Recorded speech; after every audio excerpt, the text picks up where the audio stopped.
পৃথিবীর সবচেয়ে toughest sales বলা হয় ইন্স্যুরেন্সকে। ইন্স্যুরেন্সের প্রতি সামাজিক যে স্টিগমা, এটা কি আসলে কমেছে কিনা? অনেস্টলি বলি, আসলে অনেকটা খারাপই হয়ে গেছে।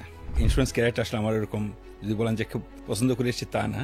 যখন অ্যাপয়েন্টমেন্ট লেটার পেলাম, আমার বন্ধু বান্ধব ফ্যামিলি কোথা থেকে আসলে পজিটিভ সাড়া পাচ্ছিলাম না। সেলসের লোকজন আসলে খুব বেশি কিছু চায় না, তারা চায় কাস্টমারকে যে কমিটমেন্টগুলো দিচ্ছে, যে সার্ভিসটা দেওয়া দরকার, সেটা টাইমলি দেওয়া দরকার। ইনোভেশনটাকে সবসময় ফোকাস রাখতে হয়। বেশিরভাগ মানুষই সাকসেসের পিছনে দৌড়ায়, অথচ আমাদের দৌড়ানো উচিত আমার নিজের এক্সিলেন্সের প্রতি। ওনারশিপটা খুব ইম্পর্টেন্ট যে কোনো পেশার জন্য। সেজন মনে না করে যে বস আমাকে ডেকেছে তাই এসেছি। 11 কোটি টাকার কোম্পানি 6 বছরে 350 কোটি টাকা। এই মুভটা স্যার আপনার আসার পিছনে কোন কোন বিষয়গুলো কাজ করেছিল?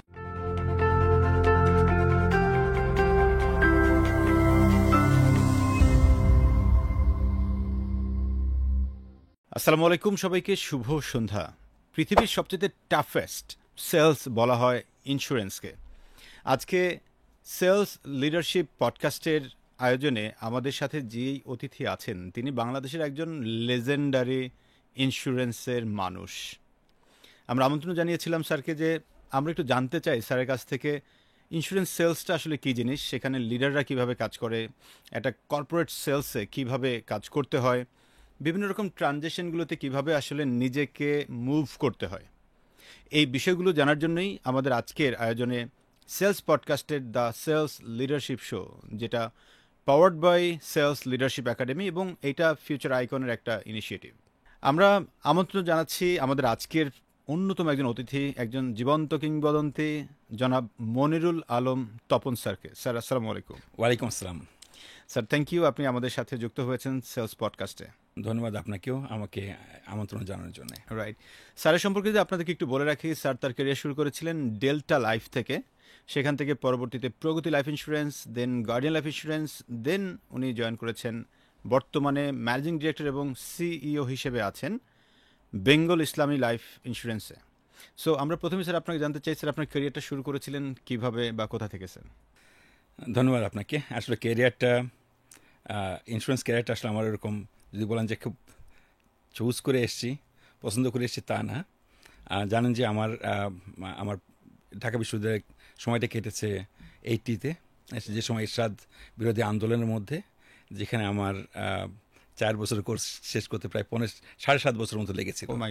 সো আমাদের যেটা ছিল যে প্রায় 90-তে যখন এরশাদ ফল হয়, ইনফ্যাক্ট ওই সময় আমার মাস্টার্সের পরীক্ষাও শেষ হয়। জবের দরকার ছিল, বিসিএসের জন্য প্রিপারেশন নিয়েছিলাম। এর মধ্যে একটা যখন জব সার্চ করছিলাম, যারা প্রাইভেট জব কিংবা মাল্টিন্যাশনাল কোম্পানিতে জব দরকার, তখন ওই সময় মনে করেন ডেলি স্টার ছিল, তখন বাংলাদেশ অবজারভারে দেখলাম যে তারা they are looking for management training, no experience required. ওরা লিখেছিল জাস্ট ড্রপ ইউর সিভি আর GPO box number such and such. আমি আমার সিভি, আমার বন্ধু একজন সিভি ড্রপ করেছিলাম, মনে আছে এখনও, যে ঢাকা ইউনিভার্সিটি রেজিস্টার বিল্ডিংয়ের নিচে একটা পোস্ট অফিস ছিল, সেখানে ড্রপ করা।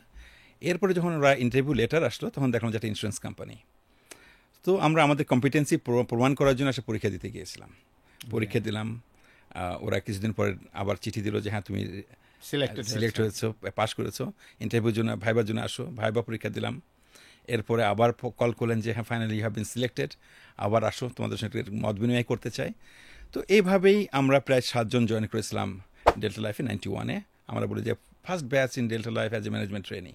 ওকে স্যার, তার মানে ম্যানেজমেন্ট ট্রেনিং থেকে আপনার ক্যারিয়ার শুরু, এবং সেখান থেকে আপনি এই সেগমেন্টের সবচেয়ে বড় যে পোস্ট, ম্যানেজিং ডিরেক্টর বা সিইও, এই জায়গাগুলোতে আপনি চলে এসেছেন। সো ম্যানেজমেন্ট ট্রেনিং এমন কোন কোন বিষয়গুলো আপনাকে পরের পোস্ট পেতে আসলে হেল্প করেছিল, যদি আমরা ওই সেগমেন্টটাতেই চিন্তা করেছি, সেখানে কী কী করেছিলেন? আপনাকে বলি, খুব ইন্টারেস্টিং ছিল, কারণ আমি যখন অ্যাপয়েন্টমেন্ট লেটার পেলাম, আমার বন্ধু বান্ধব ফ্যামিলি কোথা থেকে আসলে পজিটিভ সাড়া পাচ্ছিলাম না। আচ্ছা।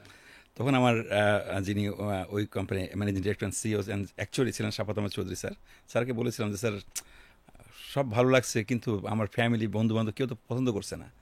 তো ওনারা বলছেন যে হ্যাঁ, ইন্স্যুরেন্স পেশাতে আসলে চ্যালেঞ্জ আছে, এবং উনিও আমার মতো, উনি ঢাকা ইউনিভার্সিটির গ্র্যাজুয়েট ছিলেন 1953-তে।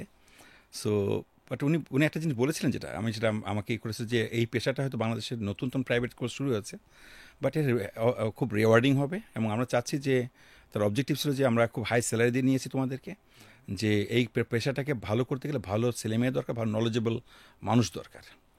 সো তোমরা যদি ডিভোট করো, someday you will lead the industry.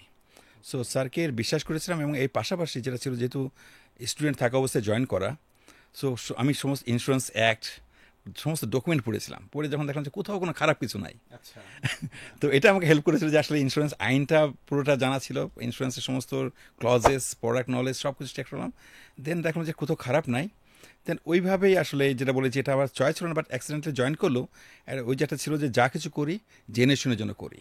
Okay, so ওই ওনারশিপটা নেওয়ার আমার ছোটোবেলায় যেটা ছিল যে যে ডিসিশনটা আমি নিব, আই শুড ওন ইট, ওকে, এটা মাই ডিসিশন।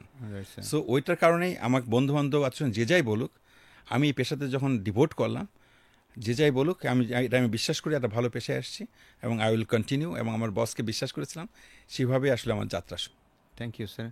তাহলে আমি দর্শকদের উদ্দেশ্যে একটা জিনিস বলতে চাই, তার মানে আপনারা যারা আসলে ইন্স্যুরেন্সে আসতে চান, আপনারা ফার্স্ট অফ অল আসলে এটা সম্পর্কে আরেকটু জানেন। যখন আপনার মন থেকে সাড়া দিবে এবং আপনি কনফিডেন্ট হবেন যে ইয়াস আপনি কাজটা করবেন, তখনই আপনি জয়েন করেন। তাহলে সুবিধাটা হবে কি, আপনিও আস্তে আস্তে করে বড় হয়ে যেতে পারবেন। যদি সেই কনফিউশনটা আপনার মধ্যে তৈরি হয়, আরে কোথায় আসলাম ইন্স্যুরেন্স কোম্পানি, তখন কিন্তু আলটিমেটলি আপনি বড় হওয়াটা খুব চ্যালেঞ্জ হবে। সো স্যার, আমার এখানে একটা ডিফারেন্ট প্রশ্ন আমার মাথায় আসলো, সেটা হচ্ছে আপনি যখন জয়েন করলেন সিন্স 1990, ওই টাইমটাতে 91 91-এ, আর এখন 2025, এত বছরেও কি আসলে ইন্স্যুরেন্সের প্রতি সামাজিক যে স্টিগমা, এটা কি আসলে কমেছে কিনা? অনেস্টলি বলি আসলে অনেকটা খারাপই হয়ে গেছে, মানে যেটা অনেকগুলো কারণ সেটা তো আলোচনায় আসতেও পারে। বাট আমি যেটা মনে করি যে আমি আমার যদি ওইভাবে চিন্তা করি, আমি আমার রোলটা ঠিকমতো প্লে করছি কিনা। সো যেটা আমি শুরুতে বলেছিলাম যে ওনারশিপটা খুব ইম্পর্টেন্ট যে কোনো পেশার জন্যই। তো আমি কখনো ব্লেম করে নেই কাউকে যে অমুকের জন্য আমি এই পেশায় এসেছি, অমুকের জন্য আমি ভুল করেছি কি, but I on this profession.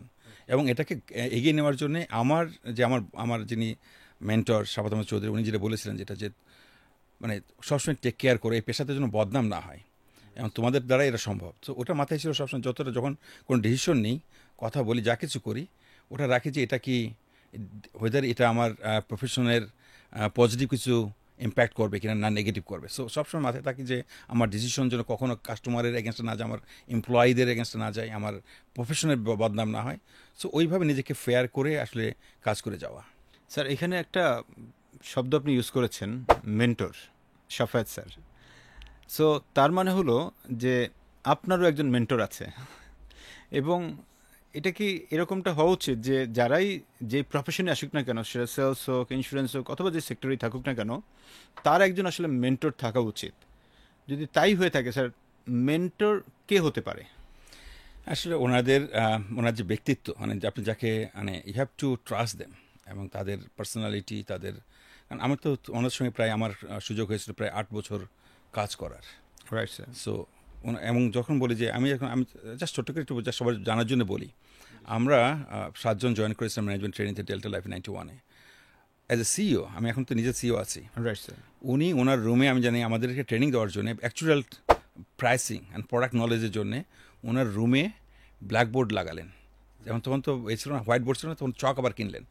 তো আমাদের ছিল যে প্রতিদিন 2 ঘন্টা ওনার রুমে সকালবেলা 2 ঘন্টা ওনাকে ট্রেনিং নেওয়া। এখন start from the basic pricing, মারা গেলে কী পাওয়া যাবে, বেঁচে থাকলে কী পাওয়া যাবে, এর সঙ্গে how to play with pricing, নতুন প্রোডাক্ট কীভাবে ডেভেলপ করতে হয়। তো এই যে বেসিক প্রাইসিংয়ের ব্যাপারটা, তো এখন আমি মনে করি যে এই যে 2 ঘন্টা উনি কাউকে ঢুকতেও দিতেন না রুমে। ফার্স্ট 2 আওয়ার্স 9টা থেকে 11টা পর্যন্ত এটা আমাদের।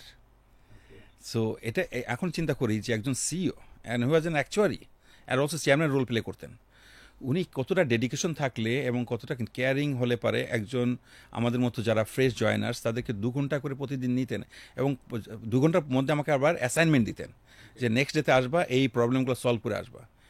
ওটাকে আবার পরের দিন আমাদের প্রেজেন্টেশন দিতে হতো, সবাই যার যার মতো প্রেজেন্টেশন দিত। তখন উনি বলতেন যে কোথায় ভুল হয়েছে, কোথায় কী হয়েছে, আবার ওটাকে নতুন করে আবার উনি সলভ করতেন, ব্ল্যাকবোর্ডে রীতিমতো প্রাইসিং করতেন। তো এই যে একটা ইনসাইড, মানে ইন্স্যুরেন্সের ইনসাইড, যে আসলে প্রাইসিং, প্রোডাক্ট প্রাইসিং, এবং কোথায় কোম্পানিগুলো খারাপ করতে পারে, রিস্ক মিটিগেট করতে পারে, কীভাবে প্রাইসিং, এই যে প্রাইসিংয়ের ডিসিশন নিতে গেলে তো আসলে সবসময় লাগে যে আমার প্রাইসিংটা ঠিক আছে কিনা, আমার অ্যাডমিনিস্ট্রেটিভ কস্ট কতটুকু আছে, কত খরচ করতেছি, তাতে বেশি করছি না কম করছি, ইনভেস্টমেন্ট প্রাইসিং কত করেছি, আমার আসলে ইনভেস্টমেন্ট রিটার্ন কেমন আসছে। তো এগুলো যে ওই ইনসাইট যে জীবনের শুরুতে আমাকে শিখিয়ে দিয়েছেন, এটা আসলে যার জন্য সবসময় আমার কথাটা চলে আসে যে যখনই কোনো সিদ্ধান্ত নিই আমি আমার সিএফও কিংবা আমাদের সেলসের লোক যখন আমাকে বলছে খরচ যেমন হচ্ছে, তো সেই বিষয়গুলো দেখেছি আসলে ওটাও আমার প্রাইসিংয়ের সঙ্গে ম্যাচ করছে কিনা, so I can take decision based on that. তার মানে দাঁড়ায় স্যার আপনার যিনি মেন্টর উনি অনেক জানতেন এবং উনি আপনাকে কেয়ার করেছিলেন। এখন দেখা যায় যে একজন ফাইন্যান্সিয়াল অ্যাসোসিয়েট যিনি জয়েন করছেন কোনো একটা কোম্পানিতে, তার ইমিডিয়েট বস হয়তো বা এতটা জানা শোনা না। সো সেক্ষেত্রে যদি মেন্টর সে সিলেক্ট করে, আসলে কিভাবে এইরকম মেন্টর পেতে পারে? আসলে যে কোনো পেশাতেই জয়েন করার আগে পেশা সম্বন্ধে আসলে একটু নলেজ রাখা দরকার। যে আমাদের যদি ফ্রেশ এফে যদি আসেন, মাইন্ডসেটটা ভেরি ইম্পর্টেন্ট, কারণ এখানে মনে রাখতে হবে যে আমাদের এখানে এটা একটা মানে কমিশন বেস সেলস জব, হ্যাঁ। তো এটা অনেকে শুধু সিম্পল জব মনে করে, তো এটাকে এই চ্যালেঞ্জটা আসলে আমাদের জন্য খুবই নেগেটিভলি দেখে অনেক ছেলে মেয়ে। তারা অল্প পয়সা জব দিলেও আসতে চায়, but high rewarding commission base profession আসতে চায় না। বাট বাট আমরা বলি যে পাওয়া যায় না, তার মধ্যেও পাওয়া যায়। আমরা অনেক চ্যালেঞ্জিং ছেলে মেয়ে পেয়েছি যারা, তো যেটা বললাম যে ওই তারাই পারে, যেটা এই পেশাতে যা আসতে হবে তাকে বিশ্বাস করতে হবে যে আমি এই পেশা ওন করে আসছি। সেজন্য মনে না করে যে বস আমাকে ডেকেছে তাই এসছি, আমার কোনো রোল নাই। It's primarily you have to, মানে যেটা বলি আমি সবসময় বলি সক্রেটিসের কথা, নো দাই সেলফ, নিজেকে জানা, আমি কোথায় যেতে চাই, আমি কী কাজটা আমার কী, এবং কীভাবে আমি একে সাকসেস হতে পারি, সেই ব্যাপারে হয়তো বস তাকে সাহায্য করবে, কিন্তু তার মাইন্ডসেট থাকবে যে আমি এখান থেকে সাকসেস আনতে চাই। তার মানে যদি ওনার বস একান্ত নাই পারে, তার উপরের বস তো তাকে হেল্প করতে পারে, তাই না? কারণ বিকজ আমার হয়তো বা এজেন্সি ম্যানেজার পারে নাই, আমার ব্রাঞ্চ ম্যানেজার পারবে বা তার উপরের লেভেলটা পারবে, সো সেই জায়গাটাতে সুযোগই আছে। আর এখনকার জন্য বলেন যে আপনাদের মতো যারা এই যে প্রফেশনাল ট্রেনার আছে, তখন আমাদের সময় এটা ছিল না। Right sir.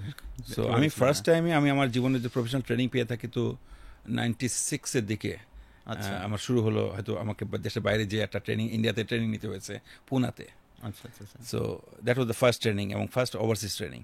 তো এর পরবর্তীতে ধরেন তো এই বিষয়গুলো, তো এই ট্রেনিংগুলো কিন্তু তখন অতটা ছিল না। হ্যাঁ, এর আগে শুধু হ্যাঁ আমি একটা ট্রেনিং পেয়েছিলাম, রেসিডেন্সিয়াল ট্রেনিং, যেটা বারবার আমার বলি, যেটা যে ওই সময় যে ম্যানেজমেন্ট ছিলেন 94-5-এর দিকে, পিএটিসি থেকে শুরু হয়েছে। আমাদের প্রায় 5 দিনের একটা মিড লেভেল ম্যানেজমেন্টের জন্য রেসিডেন্সিয়াল ট্রেনিং প্রোগ্রাম করেছিল ডেল্টা লাইফ। সো ওটাও একটা ছিল যে ব্যাকবোন তৈরি করার বিষয়টা, এবং সেখানে আপনি জানেন যে রেপোর্ট বাংলাদেশ কাজ করতো একসময়। তো রেপোর্টের সহযোগিতায় মোশাররফ স্যারের, হ্যাঁ, তো ও স্যার ইনিশিয়েটিভ নিয়েছিলেন, এবং ইন্ডিয়া থেকে একজন ম্যানেজমেন্ট ট্রেনিং নিয়ে এসেছিলেন, রাংনেগার সামথিং, শানুর রাগনেগার সামথিং, ওরা ছিলেন বেশ বয়স এজেড মানুষ। সো তাকে দিয়ে করিয়েছিলেন। তো আমি বলি যে এই ট্রেনিংগুলো কিন্তু হেল্প করছে আমাদেরকে রিশেপ করার জন্য এবং এই ইন্ডাস্ট্রির প্রতি কমিটমেন্ট বাড়ানোর জন্য। তো যেটা বলছিলাম যে এখন আমাদের যারা আসছেন খুব লিমিটেড স্কিল ছিল, বাট এখনকার ছেলেমেয়েরা কিন্তু তারা নিজেরাই কিন্তু অনেক এই যে সেলস ট্রেনিংয়ের জন্যে তারা বিভিন্ন ট্রেনারের কাছে এনলিস্ট করে সরাসরি নিজেরই স্কিল ডেভেলপমেন্ট সমৃদ্ধ করতে পারে। আবার কোম্পানিও চেষ্টা করছে, এখন বিভিন্ন ট্রেনার যেহেতু পাওয়া যাচ্ছে, অনেকগুলো কোম্পানি তারা প্রতিনিয়ত তাদের ট্রেনিং করাচ্ছেন। স্যার, এটা একটা বিষয় আমার কাছে খুবই ভালো লাগে। ইনফ্যাক্ট আপনার সাথে আমার যখন ফার্স্ট পরিচয়, সেটা হচ্ছে গার্ডিয়ান লাইফ ইন্স্যুরেন্সে আপনি যখন ছিলেন। সো পরবর্তীতে ওইখানে তো আমি স্যার ট্রেনিং করানোর সুযোগ পেয়েছিলাম। অ্যাট দ্য সেম টাইম আপনি যখন আবার বেঙ্গল এসেছিলেন, সেখানে এসেও যে কোম্পানি জীবন ট্রেনিং করে না, আপনি প্রথম তাদেরকে একবার রেসিডেন্সিয়াল মোডে গিয়ে ট্রেনিং করিয়েছিলেন সেই নারায়ণগঞ্জে, আমার এখনও মনে আছে, সোনারগাঁয়ের সাথে একটা ক্যাম্পে। সো এই বিষয়গুলো আপনার মধ্যে অনেক বেশি। তার মানে যে কোনো একজন মানুষ যদি শিখতে চায়, এখন তার কাছে সুযোগটা অনেক বেশি। যদি সে কোনো কারণে ডিরেক্ট মেন্টর নাও পায়, সে তার মোবাইল থেকে শিখতে পারে, সে কোনো একজন ট্রেনার কাছ থেকে শিখতে পারে, ইউটিউব থেকে শিখতে পারে, ইভেন কোনো একটা পাবলিক ট্রেনিংয়ে জয়েন করেও কিন্তু সে শিখতে পারে। এই যে জায়গাটা, বিকজ ওয়ান্স সে ডেভেলপড হলে সে কিন্তু অনেক বেশি আর্ন করতে পারবে। স্যার, আমরা যদি পরের ট্রানজিশন পিরিয়ডটাতে স্যার আপনার যাই, লাইক আপনি তো ছিলেন ডেল্টাতে লম্বা একটা সময়, এর পরবর্তীতে স্যার আপনি কর্পোরেট সেলসটাকে দেখতেন এবং সেখান থেকে আপনি পরবর্তীতে শিফট করেন প্রগতি লাইফ ইন্স্যুরেন্সে। সো স্যার, প্রগতিতে স্যার আপনি যখন জয়েন করলেন, তখন ওভারঅল আপনার কেন জয়েন করলেন, এটা একটা বড় প্রশ্ন। না, আসলে ওরকম না। আমার আর সেকেন্ড মেন্টর ছিলেন যখন শেখ আহমদ, যিনি ইডরা প্রথম চেয়ারম্যান হয়েছিলেন। আমরা একসঙ্গে ডেল্টা লাইফে কাজ করতাম। স্যার যখন জয়েন করলেন Pragati Life is a new company, they have got permission, তো উনি আমাকে ইনভাইট করলেন টু জয়েন দেয়ার, এবং ওই সময় আমি ডেল্টা লাইফে যদি 91 শুরু করেছিলাম, বাট আমি 98 যে কিন্তু ডেল্টা লাইফের কর্পোরেট বিজনেসের হেড হিসেবে দায়িত্ব পালন করছিলাম ওই সময়। সো উনি আমাকে ইনভাইট করলেন to join Pragati Life. So আসলে প্রগতি লাইফে জয়েন করা ছিল আমাদের প্রি অপারেটিভ স্টেজে, জাস্ট পারমিশন পেয়েছি গভর্নমেন্টের। আমি নভেম্বরের 1 তারিখে জয়েন করলাম ওখানে 99-এর। Okay so I was the third employee. Okay তখন কোম্পানির পারমিশন পাইনি, বাট প্রগতি জেনারেল থেকে স্যালারি পেতাম। সো ওরা কিন্তু ফাইনালি মানে ফাইনাল অ্যাপ্রুভাল পেলো, মানে কমেন্সমেন্ট অফ বিজনেস হলো 11ই এপ্রিল মনে পড়ে 2000 সালে। সো দেন জার্নি শুরু হলো প্রগতি লাইফ, জাস্ট এটা ফ্রেশ কোম্পানি।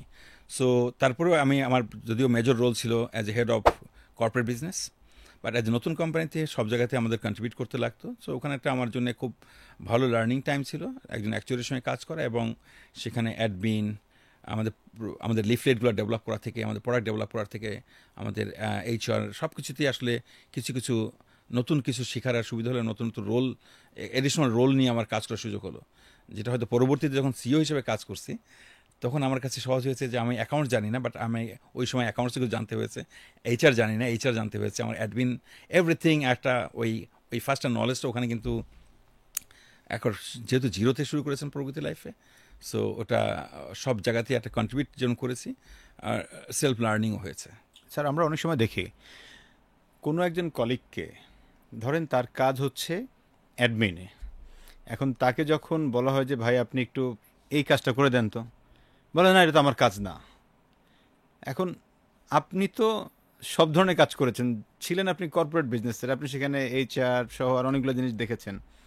এই যে বর্তমানে যারা এই কাজগুলো করছে, দেখতে চায় না, তাদেরকে আপনি আসলে কি বলবেন? মানে তাদের কি করা উচিত আমি নাকি করা আসলে উচিত না? আপনি খুব সুন্দরভাবে কথা বলেছেন। এটা আমার যেহেতু 34+ আমার experience, right sir. I have learn মাই, যদি বলি শুরুতে অনেক কলিগের কাছে কাজ শিখেছি আমি, তারা হয়তো অনেকেই তার থেকে একটা দুটো স্টেপ এগিয়েছে, রাইট স্যার। আগাইতে পারে নাই। কারণ ওই মাইন্ডসেটটা যে তারা মনে করেছে যে পয়সা দেয় তার তুলনায় এত কাজ আমি করবো না। কিন্তু আমার ভিতরে একটা ছিল যে জানার একটা স্প্রিয়া ছিল, অ্যান্ড আমি এটাকে অপরচুনিটি হিসেবে নিয়েছি। And I have supported my CEO, যে উনি যখন চেয়েছেন আমি ট্রান্সপোর্ট হোক, সেটা লিগাল ইস্যু হোক, সেগুলোকেও আমাকে খুব এমব্রেস করে আমি নিয়েছি, এবং খুব সহজভাবে, মানে খুব I use to enjoy, because আমি মনে হতো যে আমার তো সময় আছে, আমি তো এটা পরেও সময় দিতে পারছি। হ্যাঁ, ফ্রাইডে স্যাটারডে তো অনেক সময় কাজ করেছি, কিন্তু তাতেও মনে হচ্ছে I am learning something different. So এই পজিটিভ মাইন্ডসেটটা আমি যদি ইয়াং জেনারেশনের জন্য বলি, যারা those wants to grow in the top ladder, তাদের সব কিছু জানতে হয়। সিওকে যদি আমি বলি যে আমি এটা বুঝি না, এটার কোনো স্কোপ নাই। বোর্ড কিন্তু তার কাছে সব কিছু জানতে চাইবে। সো আমার ওখানে আমি জানি না ওটা, সো এটা to become a good CEO at least আপনাকে পুরো মানে জার্নিটা আপনাকে জানতে হবে, মানে আপনার যে ভ্যালু চেনটা, starting from sales to final claim settlement, in between বিভিন্ন রকমের সার্ভিস আছে। সো এই ভ্যালু চেনটার আপনার পুরো জার্নিটা যদি না জানা থাকে, দেন, এবং সেখানে আপনার এবং দেখবেন যে ওখানে যখন আপনি you have to enjoy your job. First হয়েছে আপনি নিজেকে যদি মনে করেন যে জেলখানায় আছেন, অনেক এমপ্লয়ি আছে তারা মনে করে যে কোম্পানি ধরে জেলখানায় ঢোকাই দিচ্ছে, তাকে যা ইচ্ছা তাকে তাই কাজ করাচ্ছে, এবং খুব মন খারাপ করে থাকে। বাট যদি তারা যদি মাইন্ডসেটটা চেঞ্জ করতে পারতো, না, it's an opportunity for me, যে আমি নতুন কিছু শিখছি, আমি যখন আরও হায়ার রুলে যাব তখন এই কাজগুলো আমার জন্য সহজ হবে। সো এই মাইন্ডসেটটা আসলে প্রতিটা এমপ্লয়ি, কারণ আমার যারা কলিগ আছে, ওই ডিউ রেসপেক্ট বলি, তারা হয়তো অনেক লোয়ার ইসের থেকে রিটায়ারমেন্টে চলে গেছে। Right sir. তো মানে অনেক, এবং তারা আমার তো অনেক নলেজেবল, আমি জানতাম যে পার্সোনালি যখন তাদের সঙ্গে কথা বলতাম, অনেক নলেজেবল তারা, ব্যক্তিগত মানে পার্সোনালি তার দেয়ার ভেরি নলেজেবল, কিন্তু তারা মানে তারা ওইভাবে নিজেকে গ্রোথ মাইন্ডসেটের না হওয়ার কারণেই আলটিমেটলি অনেকে পিছিয়ে গেছে। স্যার, আমি একটা বিখ্যাত মুভি দেখে আমার টোটাল ক্যারিয়ারটাকে চেঞ্জ করেছিলাম, 3 ইডিয়টস মুভিটা। 3 ইডিয়টস মুভিটার অন্যতম একটা এসেন্স ছিল যে তুমি যেটা ভাল লাগে সেটা তুমি করো, এক, আর সেকেন্ড অন ছিল যে সাকসেসের পিছনে না দৌড়ায় এক্সিলেন্সের পিছনে দৌড়াও। সো এক্সিলেন্সের পিছনে দৌড়লে সাকসেস তোমার পিছনে অটো আসবে। এখন এখানে এক্সিলেন্সটা কি? এক্সিলেন্সটা হচ্ছে যে আসলে আমি এই সেগমেন্টের কাজটা ভালো করে পারি কিনা, আমি যেই কাজটাই করছি না কেন এই কাজটাতে আমি এক্সপার্ট কিনা, এবং এখানে আমার যে সারাউন্ডিংস কাজগুলো, আমার দ্বারা সাপোর্টিং যে সকল মানুষগুলো আছে তাদেরকে কি আমি সর্বোচ্চটা দিচ্ছি কিনা। আমরা বেশিরভাগ মানুষই সাকসেসের পিছনে দৌড়াই, অথচ আমাদের দৌড়ানো উচিত আমার নিজের এক্সিলেন্সের প্রতি। আমি প্রতিনিয়ত শেখা দরকার, আমার Self-development. সেলফ ডেভেলপমেন্ট দরকার, কমিউনিকেশন বাড়ানো দরকার, কিভাবে এফিসিয়েন্সি বাড়ানো যায়, আমার ট্রাস্ট বিল্ডিংটা বাড়ানো যায়, রিলেশনশিপ বিল্ডিং বাড়ানো যায়, নেটওয়ার্কিং বাড়ানো যায়, এগুলো নিয়ে অনেক কাজ করা দরকার। সেটা নিয়ে দেখা যায় আরে হ্যাঁ আমার তো ইন্স্যুরেন্স হয় নাই, আমার কাজ বিক্রি এটা। হয় নাই, আমার কাজ এটাই। সো এই জায়গা থেকে একটা মেসেজ দিতে চাই সবাইকেই, আপনি যদি লাইফে আসলে গ্রো করতে চান, এটা যেই প্রফেশনে থাকেন না কেন, আপনি এক্সিলেন্সকে ফোকাস করবেন, নট সাকসেস। ওয়ান্স আপনি এক্সিলেন্সকে ফোকাস করলে, এটাতে ইনভেস্ট করলে, সাকসেস আপনার কাছে আসবে, আসবে এবং আসবেই। সো স্যার, আমরা যদি এবার একটু পরের জার্নিতে যাই, আপনি স্যার প্রগতি লাইফ ইন্স্যুরেন্সে যখন ছিলেন, সেখানেও আপনি হেড অফ কর্পোরেট হিসেবে ছিলেন, এবং সেখান থেকে স্যার আপনি চলে আসলেন পরবর্তীতে, ওখানে প্রমোশন পেয়ে স্যার আপনি এডিশনাল ম্যানেজিং ডিরেক্টর হয়েছেন। আমি ওখানে এডিশনাল এমডি ছিলাম, আমি কিছুদিন এমডি চার্জেও ছিলাম। MD চার্জেও ছিলেন। New CEO joint. Right sir. একশো আমরা প্রায় 13-14 কাজ করেছিলাম। ওকে। এবং এরপরে যখন নতুন কোম্পানি আসলো 2013 সালে, তখন আসলে আমার প্রথম সিলেক্ট হয়েছিল তাইও সামিট লাইফ, জাপানিজ কোম্পানি, যেটা ওখানে সিইও হিসাবে। এর মধ্যে ওদের সঙ্গে যখন পলিটিক্যাল সিচুয়েশন জানি 2013-14 বেশ খারাপ ছিল। সো আলটিমেটলি জাপানিজরা রিগ্রেট করলো যে লাইসেন্স ওরা পারমিশন পেলেও কিন্তু আসলে লাইসেন্স ওরা এক্সিকিউট করে না, ওরা অপারেশন আসে নাই। তখন আমার সঙ্গে আরেকটা গার্ডিয়ান লাইফ অনেক আগে থেকে যোগাযোগ করছিল, বাট আমি বলছিলাম যে আমার তো অলরেডি তাই ওর সঙ্গে করা আছে। তো ওনারা যখন ফাইনালি, আমি যখন বললাম তাই ওর সঙ্গে, যখন ওরা আসলো না, ওনাদেরকে জানানোর পর ওনারা খুব কুইকলি ওনারা ডিসিশন নিলেন যে they have selected me as a CEO. এবং সে অনুযায়ী যেহেতু প্রগতি লাইফে আমি প্রায় 15 বছর কাজ করেছি, অনেক কমিটমেন্ট, অনেক কিছুর সঙ্গে জড়িত ছিলাম। সো এটা ইনফর্মালি প্রগতির সঙ্গে কথা হয়েছিল যে চেয়ারম্যান স্যারের সঙ্গে যে আসলে কীভাবে আমি তো কন্টিনিউ করতে, আমি I have got an opportunity. So আমাকে রিকোয়েস্ট করেছিল যে এটা not to disclose to the employees, but তুমি 31-30 তারিখে রিজাইন করবা, 31 তারিখে তুমি তোমাকে ফেয়ারওয়েল দিব, অ্যান্ড দেন তুমি 1 তারিখে চলে যাও। But since you are working as head of business, তোমার departure message can also destroy our business. So ওটা আমরা, ওই কনফিডেন্সটা ছিল। এবং যেটা বলেন যে হ্যাঁ 2014 শেষ পর্যন্ত আমি একার, কেউ জানতো না, অনেক হয়তো কেউ অবহেয়ার করতে পারে, বাট কখনো বলে নাই। সো 30শে ডিসেম্বরে আমি প্রথম রিজাইন করলাম, দেন ওনারা অ্যাকসেপ্ট করলেন, 31 তারিখে আমাকে ফেয়ারওয়েল দিলেন, এবং 1 তারিখে যে আমি গার্ডিয়ান লাইফে সিইও জয়েন করলাম 2015 সালে। সো স্যার, আপনি স্যার গার্ডিয়ানে যখন জয়েন করলেন, আমি যতটুকু জানি তখন গার্ডিয়ান লাইফ ইন্স্যুরেন্সের বিক্রি ছিল মাত্র 11 কোটি টাকা। জি, ঠিকই বলেছেন। So sir, guardian life insurance আপনি কত বছর কাজ করলেন? গার্ডিয়ান লাইফে আমি 6 ইয়ার্স ছিলাম আসলে। 6 ইয়ার্স। জি। তার মানে একজন সিইও হিসেবে একটা কোম্পানিতে যখন জয়েন করে, উনি কিন্তু টোটাল সেলসের মা বাপ বলা যায়। সেলস বলেন, অপারেশন, এভরিথিং, মানে Everything. গ্রোথের তো এভরিথিং চিন্তা করলে একজন সিইও সব কিছু।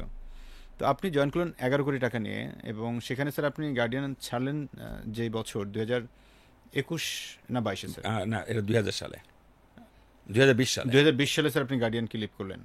স্যার 2020-এ যখন আপনি লিভ করলেন, 2014 থেকে 20, 6 বছর, এই 6 বছর 11 কোটি থেকে স্যার কত কোটিতে গেল? যতটুকু মনে, প্রায় 350 কোটি টাকা তখন Oh my closing God. হয়েছিল। স্যার আমি তো আসলে সঠিক শুনছি তো? হ্যাঁ, ঠিক মানে আছে। 11 কোটি থেকে 350 কোটি। 350 কোটি টাকা হ্যাঁ। 6 বছরে ইন্স্যুরেন্স বছর। মার্কেট। রাইট। মাই গড, হিউজ। সো এই যে একটা বড় মুভ আসলো, 11 কোটি টাকার কোম্পানি 6 বছরে 350 কোটি টাকা, এটা আসলে স্বপ্ন দেখাও তো অনেকের জন্য কঠিন।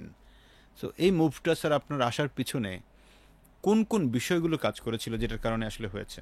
না, আমি খুব কৃতজ্ঞ গার্ডিয়ান বোর্ডের প্রতি। তার আগে একটা বলি, CEO role it's a major role. Right sir. আমি এডিশনাল এমডি হিসেবে যতই আমি কোনো কোম্পানিতে যা কিছু করতে চাই না কেন, যদি সিওকে কনভিন্স না করতে পারি, তো অনেকগুলো ভালো ইনিশিয়েটিভ এক্সিকিউট করা যায় না। সো গার্ডিয়ান লাইফে জয়েন করে they have given me opportunity, liberty. So as a CEO আমার নিজের যত নলেজ ছিল সেটাকে এক্সপ্লোর করার সুযোগ পেয়েছিলাম। সো সেখানে অনেক ডাইভার্সিফাইড ডিসিশন নিতে পেরেছিলাম। এবং যেটা জানেন যে যেখানে একটা জিনিস ভালো হয়েছিল, যে ওখানে আমি যখন জয়েন করেছি, অনেকগুলো কোম্পানি তখন নতুন পারমিশন পেয়েছে, কীভাবে এখান থেকে আমি উত্তোলন করতে পারি। সো ফার্স্ট হচ্ছে leveraging the connections that I have with the sponsor and share হোল্ডার্সদের। সো সেটা নিয়ে আমার বোর্ডও সাপোর্ট করেছিল। তো প্রথম চ্যালেঞ্জ ছিল যে গার্ডিয়ানের নামটাকে মানুষকে যখন বলি, কেউ ট্রাস্ট আনে না, কারণ ট্রাস্ট ফ্যাক্টর ছিল। সো এপ্রিল মনে আছে, এপ্রিল 2015 সালে আমরা বোর্ডকে বললাম যে আমরা we want to use the logo of Apex BRAC and Square along with the Guardian logo.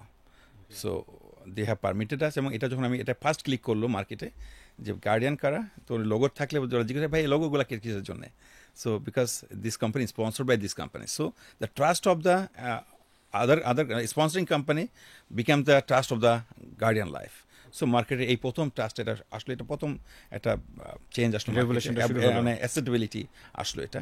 Right sir. Second issue ছিল যে ধরেন আমরা যে প্রথম ওখানে স্যালারি বেস কিছু সেলস ফোর্স ছিল, যেটা খুব ফাইন্যান্সিয়ালি খুব ভালো হচ্ছে, ভাইবল হচ্ছিল না। দেন এজেন্সিতে ট্রান্সফর্ম করা। দেন আরেকটা যে আসলো যে ব্র্যাকের সঙ্গে আমাদের বোর্ডকে হেল্প করেছিল, যে ওনাদের মানে ব্র্যাকের বোর্ড অফ ডিরেক্টরস বলবো যে তো ওনারা সরফরাজ হাসান আবেদ স্যার সবাই হেল্প করেছিলেন যে ওনাদের মাইক্রো ক্রেডিট যে কার্যক্রমটা আছে সেখানে কেউ মারা গেলে তখন ওয়েভ করতে হতো অথবা বেশ চ্যালেঞ্জের মধ্যে পড়তে হতো। সো এটা নিয়ে ওদের একটা আমাদের একটা স্টিয়ারিং কমিটি করেছিলাম 2015 সালেই, সামটাইমস ইন অগাস্ট 2015। সো ওখানে আমাদেরকে সুযোগ দিয়েছিল 20টা ব্রাঞ্চ কিনে পাইলটিং করা প্রোডাক্ট নিয়ে। তো সেখানে বেশ সাকসেস স্টোরি যখন আসা শুরু হলো, তো সেটা নিয়ে আমরা 2016 সালে যখন আসলাম প্রায় অলমোস্ট 2300 ব্রাঞ্চ নিয়ে কাজ শুরু করলাম। সো আমরা যেটা বললাম 2015 সালে 14তে ব্যবসা ছিল 11 কোটি টাকা, আমার যেটা মনে পড়ে যে 2015তেই আমরা শেষ করলাম 46 কোটি টাকা সামথিং এরকম। অলমোস্ট 3 টাইমস 4 টাইমস একটা 4 টাইমস একটা মানে বিজনেস চলে আসছে, গ্রোথ হলো। এবং ওই সময় কর্পোরেট বিজনেসেও আমাদের বেশ চ্যালেঞ্জিং ছিল, বাট বেশ কিছু প্রতিষ্ঠান একটা ওখানে জয়েন হলো। এবং যেটা বলি যে বিকজ অফ আমার এই মার্কেটে যেহেতু একটা পরিচিতি ছিল এবং বোর্ডের একটা ইয়ে আছে, গ্রহণযোগ্যতা ছিল, অনেক মাল্টিন্যাশনালকে আমরা অনবোর্ড করতে পারলাম, যেটা এবং সেখানে যে যেটা বললাম কমিটমেন্টের জায়গা, আমরা বলেছিলাম যে we are new company, but আমাদের লোক বিহাইন্ড দ্য কোম্পানি, আমাদের নলেজেবল বোর্ড আছে এবং আমরা আছি। সো তারা অনেকে অপরচুনিটি দিয়েছিল এবং উই হ্যাভ প্রুভেন। আমি এমন একটা ঘটনা বলি যে 2016 সালের এপ্রিলের দিকে হয়তো হবে কোনো একটা ঈদের ছুটিতে, এই বর্ষার সময়, হয়তো এপ্রিল কি জুন মাসের দিকে হবে, বর্ষার সময় অনেক একটা মাল্টিনেশনাল কোম্পানির একজন এমপ্লয়ি যখন বান্দরবনে বেড়াতে গেছে, সে পাহাড় থেকে পড়ে গেছে। আচ্ছা। এবং খুব ইনজুর হয়েছিল নেকে। ওকে। মনে আছে মেহতা মীর একজন ভদ্রমহিলা এইচআরের দায়িত্বে ছিলেন তখন, উনি টার্কিশ ভদ্রমহিলা, হঠাৎ দেখে ঈদের ছুটির মধ্যে ফোন করেছেন যে আমার একজন এমপ্লয়ি এরকম ইনজুর হয়েছে, ক্যান ইউ হেল্প মি, যে আমার ওকে রিট্রিভ করা।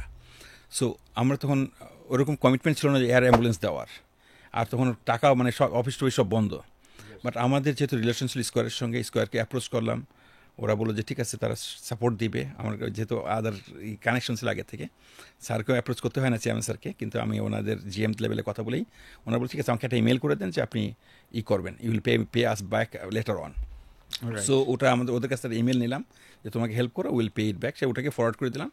তো ওনারা হেল্প করেছিলেন, তো ওই স্টাফকে ওই বান্দরবন থেকে এয়ার অ্যাম্বুলেন্স করে স্কোয়ারে নিয়ে আসে এবং ফাইনান্সিয়াল ভালো ট্রিটমেন্ট পেয়ে রিকভার করেছিল। তো এক্সেপশনাল একটা, এবং পরে ওরা আমরা অ্যাকনোলেজ করেছে। সো এরকম অনেকগুলো জার্নি আছে, যেটা মানে একটা কোম্পানিকে বড় করার জন্য আসলে অনেকগুলো জায়গা থেকে, তো ওরা খুব অ্যাপ্রিসিয়েট করেছিলেন, আমাদেরকে অ্যাকনোলেজ করেছিলেন। তো এইভাবে অনেকগুলো জার্নি থাকে। তো যেটা বললাম যে মাইক্রো ইন্স্যুরেন্স এবং এই ধরনের কর্পোরেটে কিছু কাজ করার কারণে গার্ডিয়ানের অ্যাসেটেবিলিটি, এই স্টোরিটা সবার কাছে চলে গেছিলো পরে। So guardian within a very short time, যেটা বললাম যে 11 কোটি টাকা প্রায় 350 কোটি টাকাতে রিচ করেছিল। রাইট স্যার, তার মানে এটা একটা অনেক বড় এক্সাম্পল ছিল আসলে, যে কোনো কোম্পানি আপনাদেরকে বিশ্বাস করার ক্ষেত্রে যে আছে, আপনাদের সার্ভিসটা অনেক প্রম্পট এবং এরকম সময় আপনারা এইভাবে সার্ভিস দিয়েছেন। That's wonderful. সো স্যার, আপনার এই যে একটা লং এক্সপিরিয়েন্স, সেখান থেকে আপনি পরবর্তীতে এখন আছেন বেঙ্গল ইসলামিক লাইফ ইন্স্যুরেন্স কোম্পানিতে। এইখানে এসে গার্ডিয়ানের এত বিক্রি, এত সমৃদ্ধি, সেখান থেকে আপনি এসে জয়েন করলেন বেঙ্গলে। সো এটা কেন, ইভেন সেখানে আপনি যে এখন কাজ করছেন, কি অবস্থা স্যার সব কিছু মিলে? এখানে আসলে আমার নতুন একটা এক্সপিরিয়েন্স, এবং জানেন 2019 সালে হজ করলাম। যাক, যে কোনো ডেফিনেটলি গার্ডিয়ান আমাকে ভালো সাপোর্ট দিচ্ছে বোর্ড, তারপরে কোথায় যেন একটা গ্যাপ ছিল, যাই না। তো যাই হোক, আমি আর মনে হলো যে এখান থেকে শিফট করা দরকার। তো আমি অন্যদেরকে 4 মাস আগে জানিয়েছিলাম যে আমি আসলে ওয়ান্ট টু সুইচ, অন্য কোম্পানিতে যেতে চাই, অন্য কোনো পেশায় যেতে চাই। তো এইভাবে বেঙ্গলে আসা। সো বেঙ্গলে এসে আসলে নামটা বেঙ্গল ছিল না, তখন এনআরবি গ্লোবাল লাইফ ছিল। ওকে। সো আমি বোর্ড অফ ডিরেক্টরসে বলেছিলাম যে আসলে এই যেহেতু ওই নামটা একটা ব্যাগেজ আছে, ব্যাড নেম আছে মার্কেটে, চেঞ্জ করতে। আমরা তখন Bengal Commercial Bank year to operate আর কি, অপারেশন আসতে চাচ্ছে। তো বললাম যে ইন্ডিয়াতে যেরকম আইসিআইসিআই প্রুডেন্সিয়ালের যেরকম ব্যাংক আছে, ইন্স্যুরেন্স আছে, সো বেঙ্গলের ব্যাংকও থাক, বেঙ্গলের ইন্স্যুরেন্সও থাক। সো ওই নামটা হলে আমার জন্য সুবিধা হবে মার্কেটে যাওয়ার। আর একটা খুব বোর্ড আমাকে হেল্প করেছিল এটা ইসলামী কোম্পানিতে অপারেশন করার। সো এটা যখন ইসলামী আমার কোনো ধারণা ছিল না, আমি সবসময় কনভেনশনাল কোম্পানিতে কাজ করেছি। ইসলামীতে আমাদের যে শরিয়া বোর্ড আছেন এবং তাদের সঙ্গে কথা বলে যেটা হয়েছে যে আমাদের ধারণা ছিল যে বাংলাদেশে প্রায় 2 যুগ ধরে বিভিন্ন ইন্স্যুরেন্স কোম্পানি, ইসলামিক কোম্পানি কাজ করছে, সো ওনাদের মডেলটাকে ফলো করলেই হবে। বাট ওরা লাকি যে আমাদের শরিয়া বোর্ড খুব স্ট্রং প্রোটেস্ট করেছিলেন যে না, অন্যরা বোধহয় ফুললি ওরা কমপ্লাই করছেন, বাট আপনাদের ইচ্ছা কি। সো আমাদের বোর্ডের প্রতি কৃতজ্ঞ যে তারা আমাকে সাহায্য করেছেন যে না, আমরা যাই করি বাট আমরা ইসলামী নামের সঙ্গে আমরা কোনো করবো না, এটা শুধু বাই নেম না, ব্যবসার জন্য না, আমরা বাই হার্ট চাই যেটা ইসলামী শরিয়া অনুযায়ী চলুক। তো সেটা নিয়ে আসলে আমার একটু সময় লেগেছিল। 21 সালে যদিও কনভার্ট হয়েছিল এটা বেঙ্গল ইসলামী লাইফে, বাট ইসলামী মডেলটা ফলো করতে আমার 2023 পর্যন্ত প্রায় 2 বছর লেগেছে আমাকে এটাকে স্টাডি করে এটাকে ইমপ্লিমেন্ট করতে। সো বর্তমানে আসলে আমাদের যদি ইউএসপি বলি, আমাদের স্টাফদের ভিতরে যে মাইন্ডসেটটা করা, সেটা হচ্ছে যে বেস্ট সার্ভিস তো দিতেই হবে, right. Then at the same time যদি শরিয়া বেস হয় এবং সেটা ট্রুলি শরিয়া বেস হয়, যেটা বাংলাদেশ মার্কেটে একটা ইউনিক অবস্থান পাবে তারা। সো এটা নিয়ে আমরা কাজ করে যাচ্ছি এবং এটার আমি ইতিমধ্যে অনেকেই বলতো যে বাংলাদেশে অনেকে ট্রাই করেছিল বাট আবার তারা ছেড়ে দিয়েছে যে বাংলাদেশে হয়তো ইসলামিক কোম্পানি মডেল ফলো করলে হয়তো ভালো করা যাবে না। বাট আমরা উপর আলোর ছেড়ে দিয়েছিলাম এবং আমাদের নিজেদের আত্মবিশ্বাস ছিল যে না, যে ট্রুলি যদি আমি মানুষের কাছে তুলে ধরি নিশ্চয়ই আমাদের এটা গ্রহণযোগ্যতা থাকবে। সো ওই মাইন্ডসেটটা নিয়ে আসলে কাজ করে যাচ্ছি এবং ইতিমধ্যে আমরা জানেন যে আমরা শুরু করেছিলাম 13 কোটি টাকা নিয়ে, বাট গত বছর এই 4 বছরে কিন্তু আমরা এটা প্রায় 75-76 কোটি টাকা আমরা শেষ করেছি। তার মানে 6 টাইমস অলরেডি। এবং আমার লাইফ ফান্ড যেটা ছিল নেগেটিভ, সেটা এখন প্রায় 40 crore টাকা মতো গত বছর এন্ডে ছিল। সো এটা একটা হিউজ একটা, শুধুমাত্র যে ক্লেম করে নিয়েছি ব্যবসা করে তা না, we have saved hour money to settle future liabilities. So কোম্পানির শুধুমাত্র ব্যবসা না, আমাদের financial standing is very strong. আমাদের যে লায়াবিলিটি আছে তার থেকে আমাদের ফান্ড পজিশন আরও ভালো আছে। ও ভেরি গুড, তার মানে একটা হিউজ মুভ হয়েছে। সো স্যার, এখানে আমার একটা বড় প্রশ্ন তাহলে চলে আসে, সেটা হচ্ছে যে আমরা একটা কোম্পানিকে আসলে ডুবতেও দেখি, আবার ভালো একজন চালক আসলে কোম্পানিকে উঠতেও দেখি। তো ভালো একজন চালক বা একজন সিইও বা একজন ম্যানেজার, এটা যে কোনো ফর্মেটেই চিন্তা করি না কেন, একটা টিমের যিনি বস থাকেন তার মধ্যে কোন কোন বিষয়গুলো থাকলে সে আসলে একটা টিম পরিচালনা করতে পারে ভালো?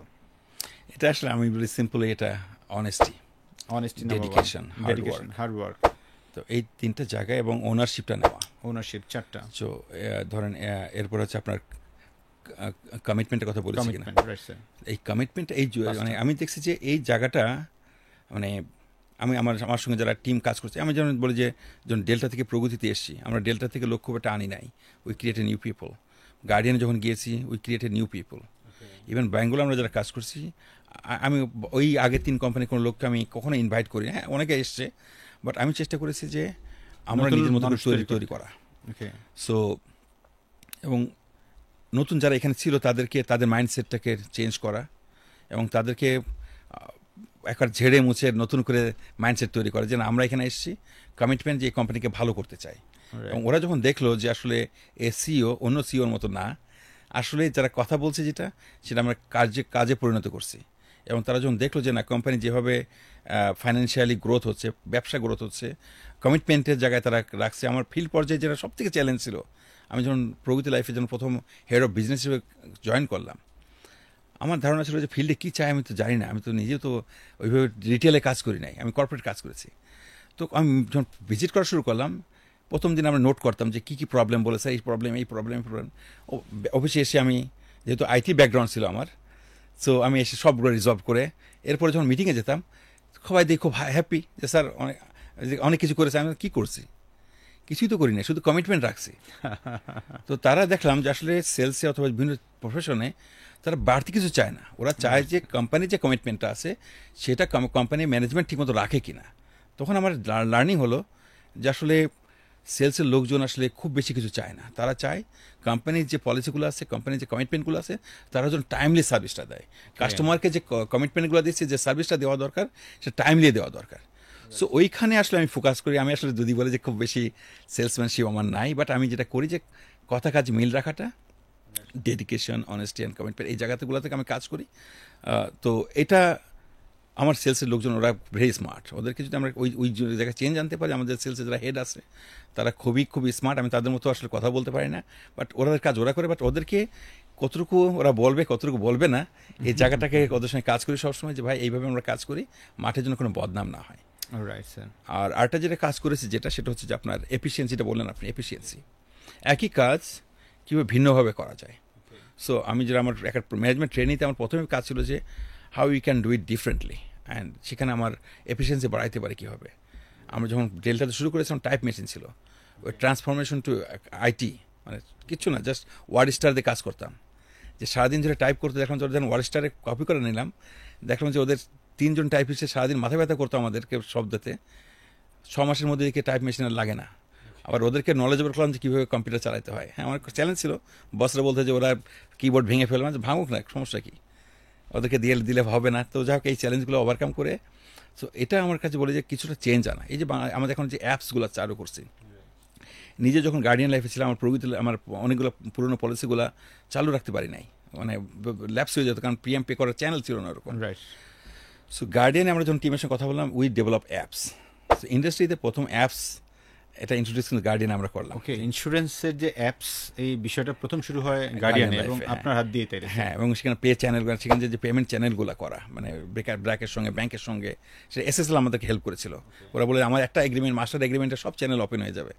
তো এটা খুব মানে এটা ছিল যে এটা যে মানে বললাম ছোটো ছোটো কাজ, কিন্তু এগুলো চেঞ্জ আসছে অনেক। বিশাল কাজ তো স্যার, এটা অনেক বড় কন্ট্রিবিউশনের জায়গা। কারণ ওই আপনার যে- তো সেক্ষেত্রে মানে একটা যে ইনস্টলমেন্টটা দেয় সেটা তো অনেক বেড়ে গেছে স্যার। কারণ অনেকেই যে মানে আমি যেটা বলি যে এই যে আমাদের যে ব্যাংকিং যে এত সুবিধা আছে, এখনও পর্যন্ত অনেক কোম্পানি চেক ইস্যু করে। আমি বলি যে এই যে ক্লেম পেমেন্টের জন্য চেক দেয়, চেক, বাট চেকে যে বিগ হেডেক আমার কাছে যেটা মনে হয়। কারণ আমি যখন চেক পাই, আমাকে এটা হয়তো নিজে অথবা পিয়ন কিংবা কাউকে ইস্যু করতে হবে, ব্যাংকে ডিপোজিট দাও, আবার ডিপোজিট করো, আবার ক্লিয়ার হবে। বাট আমি যদি ইএফটির মাধ্যমে পাঠিয়ে পেমেন্ট করে দিই, কাস্টমারের সময় বেঁচে গেল, আমার সময় বাঁচলো, এভরিওয়ান ইজ, সবার টাইমের ভ্যালু আছে। এইগুলাকে জন্য ইন্ট্রোডিউস করেছি আমরা গার্ডিয়ান লাইফে, এবং যেটা এখনও কন্টিনিউ করে যাচ্ছি। সো ইট ইজ মানে মানে আমি বলবো যে একটা মার্কেটে একটা ডিফারেন্ট চেঞ্জ আসছে ইন্স্যুরেন্স ইন্ডাস্ট্রিতে। হ্যাঁ, অনেক আমাদের সব জায়গাতে ভালো মন্দ আছে, বাট এখন কাস্টমার কিন্তু বুঝতে পারে কোন কোম্পানি ভালো, কোন কোম্পানি কারো কাজের কমিটমেন্ট কেমন। সো এটা ডিফারেন্সিয়েট করে আসলে কাজ করে যাচ্ছি। স্যার, বাংলাদেশে এমনি কত % মানুষ ইন্স্যুরেন্সের আওতায় আছে? না, ওরকম যদি বলেন যে হ্যাঁ, বাংলাদেশে হয়তো মানে কর্পোরেট সহ প্রায় 2 কোটি। সো এটা হয়তো প্রায় 10% লোকের হয়তো ইন্স্যুরেন্স আছে বলবো আর কি।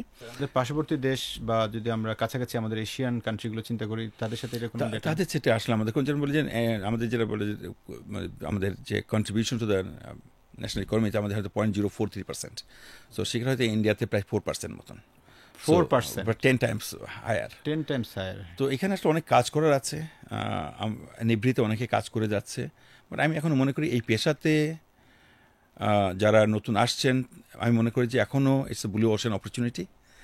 এখানে প্রফেশনাল লোক অনেক প্রয়োজন আছে, বাট শুরুতে সব পেশাতে স্ট্রাগল থাকে, এখানে তো একটু বেশি। তো এই কারণে অনেকে সুইচ করে অন্যদিকে চলে যায়, যেখানে সহজ জবে। স্যার, এবারে যে করোনা গেল, করোনার সময় কি স্যার আপনাদের ইন্স্যুরেন্স বাড়ছে? করোনার সময় আসলে আমাদের অনেক কিছু শিখেছি, যেটা আমি যদি বলি যে আমি তখন গার্ডিয়ান লাইফে ছিলাম। সো যখন দেখলাম যে হ্যাঁ, ফেব্রুয়ারি মার্চের থেকে যখন রিপোর্ট হচ্ছে যে বিভিন্ন দেশে এটা এফেক্ট করছে, তো আমরা একটা ড্রিল করেছিলাম, যদি বন্ধ হয়ে যায় office physically, how we can keep our operation open. So তখনই আমরা কিন্তু আসলে এই যে অনলাইন বেস কাজ করা এবং জুমে কানেক্টেড হওয়া, তো এই বিষয়গুলো কিন্তু তখন আমরা প্র্যাকটিস শুরু করে দিয়েছিলাম। তো যখন আমার 26শে মার্চ 2020 সালে যখন অফিস ক্লোজ করলো, অফিসিয়ালি বন্ধ হয়ে গেল, আমরা ফিজিক্যালি অফিস বন্ধ থাকলে কিন্তু ডিজিটালি উই আর ওপেন। এবং আমার মনে আছে তখন যে আমাদের প্রোডাক্টিভিটিও বেড়ে গিয়েছিল। আমাদের জন্য আইটি ইনফ্রাস্ট্রাকচার ডেভেলপমেন্টটা কিন্তু ওই সময় আমরা অনেক ডেভেলপ করতে পেরেছি, আর রিমোটলি কাজ করার, এবং আমাদের কাস্টমারকে টাচ করা এবং তাদের ক্লেমগুলো হ্যান্ডেল করা, তাদের পলিসি সার্ভিস করা, আমরা একটা ডেভেলপ করেছিলাম এই 2-3 মাসে। সো করোনার সময় হ্যাঁ, আমাদের যারা ফিল্ড পর্যায়ে স্টাফ ছিল, বোর্ড আমাকে সাপোর্ট করেছিল তাদেরকে একটা লার্নিং জার্নিতে নিয়ে আসার থ্রু মানে মেসেঞ্জারের সার্ভিসের মাধ্যমে। সো আমরা এটা করেছিলাম ওদের ইনকাম, কারণ ওদের কমিশন বেস ছিল ওদের স্যালারি। সো ব্যবসা করতে পারছে না, how they are going sustain. এবং আমরা যদি 2-3 মাস 6 মাস যদি তারা কোনো ইনকাম না থাকে, এই পেশাই থাকবে না তারা। সো বোর্ড আমাকে হেল্প করেছিল যে ঠিক আছে তোমাকে একটা বাজেট দিই, এই টাকাটা ওদের পিছনে খরচ করো, একটা বেসিক যেন টাকাটা তারা পায়, অ্যাটলিস্ট মানে 5 থেকে 10 হাজার টাকার জন্য তারা মাসে পায় একটা সেরকম, কিন্তু এমনি এমনি হবে না, কিছু একটা করে মানে মানে তো তো ওটা মানে আমি যেটা বলছিলাম লার্নিং অ্যান্ড আর্নিং সেশন আর কি, through learning you can earn something. So আর্নিংয়ের ভিতরে যে আমরা বললাম ঠিক আছে তুমি জুমে যারা কানেক্ট হবে আমরা রেকর্ড করতাম, যারা এরকম মানে প্রতি উইকে যারা জয়েন করতো তাদেরকে আমরা মাসের শেষে একটা সার্টেন অ্যামাউন্ট আমরা তাদের অ্যাকাউন্টে পাঠিয়ে দিতাম as an incentive. As an incentive. So ওরা যে লার্নিংয়ে ছিল এমন এনগেজ রাখা, সো এটা বলবো যে একটা খুব ভালো একটা ছিল, মানে লার্নিং অ্যান্ড আর্নিং একটা খুব ভালো একটা প্রজেক্ট ছিল। সো এইভাবে ওদেরকে আসলে মানে আমার ফিল্ড ফোর্সকে কোম্পানির সঙ্গে অ্যাটাচমেন্টটা রাখা ছিল। সো পরবর্তীতে যেটা হয়ে যেত ওই কোম্পানিকে আরও গ্রো করতে হেল্প করেছে। স্যার আমার একটা প্রশ্ন অন্য জায়গায় এবার, সেটা হচ্ছে ধরেন আপনারা তো অনেক মানুষের ইন্স্যুরেন্স সেটেল করেন, এমন কি কখনো হয়েছে যে আপনি নিজে কোনো ইন্স্যুরেন্স সেটেল করতে গিয়ে হয়তো বা প্রেজেন্স ছিলেন, আপনার নিজেই আবেগতাড়িত হয়ে গিয়েছেন ওই ফ্যামিলির বা ওভারঅল বিষয়টা শুনে? এটা আসলে আমার শুরুতে যেটা বলি যে মানে সবসময় এটা সেন্সিটিভ, বাট আমি মনে হচ্ছে একবার 94-95-এ ম্যান পাওয়ার যারা মানে বিদেশে যারা কর্মী যারা যায় তাদের ইন্স্যুরেন্সটা বাধ্যতামূলক করা হচ্ছে, ডেল্টা লাইফের মধ্যে করা হতো যেটা। সো ওখানে দেখেছিলাম যে হঠাৎ একদিন সকালবেলা দেখি যে একজন ভদ্রমহিলা, খুব বাচ্চা কাছে নেই, একজন বয়স্ক মানুষ, ভদ্রমহিলা দুটো বাচ্চা খুব কানাকাটি করছে। তো দেখি যে মানে কী হলো যে এটা যে তার হাজব্যান্ড পলিসি করে বিদেশ যাওয়ার কথা, কিন্তু বিদেশ যাওয়ার আগেই সে রেল লাইনে কীভাবে যেন কাটা পড়েছিল তেজগাতে। তো সামহাও ওর যে এজেন্ট ছিল তারা বলছে একটা ইন্স্যুরেন্স করা ছিল, সেই এজেন্টরাই নিয়ে এসেছিলো অফিসে। তো ওনাকে যখন আমরা 2 লক্ষ টাকা দিয়েছিলাম, তো মানে তখন মনে পড়ে যে ওই মেয়েটা কেবল হয়তো ছোটো বাচ্চা, বিয়ে হয়েছে হয়তো কয়েক বছর 2 আগে, এবং ওর শ্বশুর মানে ভদ্রলোকের শ্বশুর যিনি ছিলেন, তো ওই টাকা ওই সময় যখন 2 লক্ষ টাকা দিয়েছিলাম, এত কৃতজ্ঞতা এবং বাচ্চাদের চোখের পরশে, এবং এর পরবর্তীতে ওই ভদ্রলোক যখন ঢাকায় আসতেন কিছু না কিছু হাতে করে নিয়ে আসতেন যে স্যার আপনাদের এই যে একটা যে কৃতজ্ঞতা বোধ, এবং আমি তখন মনে হচ্ছিল না এটা আসলে মানুষকে খুব টাচ করে। ওই ফ্যামিলিটা হয়তো বেঁচে গেছে ওই টাকা 2 লক্ষ টাকা সেই 95-এ টাকা ওই টাকা পাওয়ার কারণে। স্যার তার মানে যারা আমরা ইন্স্যুরেন্সে কাজ করছি তাদের জন্য তো এটা একটা অনেক বড় সেবামূলক কাজ ইন এ সেন্স, বিকজ সৃষ্টিকর্তা তো আসলে আমাদেরকে পাঠিয়েছে তার যত সৃষ্টি আছে সেগুলো সেবা করার জন্য। সো একজন ইন্স্যুরেন্স কর্মী যখন কোনো একজন মানুষের ইন্স্যুরেন্স করায়, বিপদে কিন্তু এই বিষয়টাই বড় কাজ করে। আমার খুব কাছের এক বন্ধু কিছুদিন আগে কোনো একটা কোম্পানি থেকেই উনি ইন্স্যুরেন্স করেছিলেন। তো ইন্স্যুরেন্স করার 3 মাসের মাথায় হঠাৎ করে সে হার্ট অ্যাটাক করেন, এবং হার্ট অ্যাটাক করার পর ওনার প্রায় 4টা রিং প্রয়োজন পড়ে, এবং এই 4টা রিংয়ের টাকা মানে তার ফ্যামিলি থেকে সাপোর্ট দেওয়ার মতো অবস্থা ছিল না। পরবর্তীতে যেটা হয় যে ইন্স্যুরেন্স থাকার কারণে সে প্রায় 16 লাখ টাকার মতো একটা সাপোর্ট পায়। পেয়েছিল। এই 16 লাখ টাকা সাপোর্ট পাওয়ার কারণে সে আসলে 4টা রিং লাগাইতে পারছে, এবং রাইট নাও সে বেঁচে আছে। এটা খুব একটা ক্রিটিক্যাল ইলনেস বলি আমরা, ক্রিটিক্যাল ইলনেস কাভারেজটা এটা ধরুন 20 লাখ পর্যন্ত কভার করি আমরা। এর সুবিধা হচ্ছে যেরকম যে চিকিৎসা যাই হোক তার যে পলিসিটা থাকবে, যদি if someone diagnose to have heart attack, stroke or paralysis or cancer, এরকম রোগ যদি শুধু ডায়াগনোসিস হয় তাহলে তাকে আপফ্রন্ট এই টাকাটা দিয়ে দেওয়া হয়, অ্যান্ড ওই টাকাটা নিয়ে সে নিজের মতো করে খরচ করে তার চিকিৎসাটা করতে পারে। সেটা খুব মানে বাট খুব প্রিমিয়াম খুব নমিনাল, হয়তো 1 লক্ষ টাকার জন্য হয়তো বছরে 150 টাকা মতো লাগতে পারে। তো 20 লাখ টাকার জন্য হয়তো তার হয়তো এরকম বছরে হয়তো 1,000-3,000 টাকা লাগতে পারে। তার মানে যে কোনো মানুষের জন্য কিন্তু আসলে ইন্স্যুরেন্স করা খুব জরুরি, বিকজ আপনি যখন কোনো একটা টাফ সিচুয়েশনে পড়ে যাবেন, আপনি অনেকের কাছ থেকে আসলে সাপোর্ট পাওয়া যায় না রিয়েল লাইফে। যেমন রিসেন্ট আমি বলি, আমাদের এক কলিগ, আমাদের আপনি রব খানকে চিনতেন, আপনি একটা প্রোগ্রাম করেছিলেন। জি স্যার, আব্দুর রব। হি এক্সপায়ার্ড লাস্ট মান্থ। অবাক হয়েছে স্যার আসলে ওনার, আমি তখন ইয়েতে ছিলাম, কক্সবাজার ছিলাম, হঠাৎ করে দেখি যে ওনার ইয়েটা ফেসবুকে দেখে আমি বিশ্বাসই করতে পারছিলাম না। উনি আমাদের সঙ্গে ছিলেন প্রায় 3 বছর। তো ওনার এই গত বছর 2024 সালের 30 ডিসেম্বর উনি গেলেন ওনার বাড়ি এলাকায় একটা স্কুলের যিনি ছাত্র ছিলেন 100 বছর পূর্তি অনুষ্ঠানে। হঠাৎ করে 31 তারিখে মানে ওনার খবর পেলাম, 30 তারিখ রাত্রে খবর পেলাম যে ওনার স্ট্রোক করেছে, অ্যান্ড ম্যাসিভ স্ট্রোক করেছিলেন, যেটা ওখানকার লোকাল ট্রিটমেন্ট নিয়ে যখন ঢাকায় আসছিলেন অন দ্য ওয়ে উনি এক্সপায়ার করেন। সো যেটা হয়েছে ওনার দেখেন ইন্স্যুরেন্সে ওনার বাচ্চার আমি যখন একসঙ্গে ট্যুর করতাম তো দেখলাম ওই ভিডিওতে ওনার মেয়ের সঙ্গে কথা বলতো, অনেক সময় বলতো যে বাবা আমাকে এই খাবারটা নিয়ে আসো, তারপর দেখতাম মেয়ের জন্য নিয়ে যেত। তো ওই জন্য মারা গেল, আসলে এই কথাগুলো আমার খুব মাথায় খেলছিল। তো এরপর যখন ভাবি আসলেন, বাচ্চা আসলেন, তো ওনার একটা ইন্স্যুরেন্স ছিল আমাদের সঙ্গে।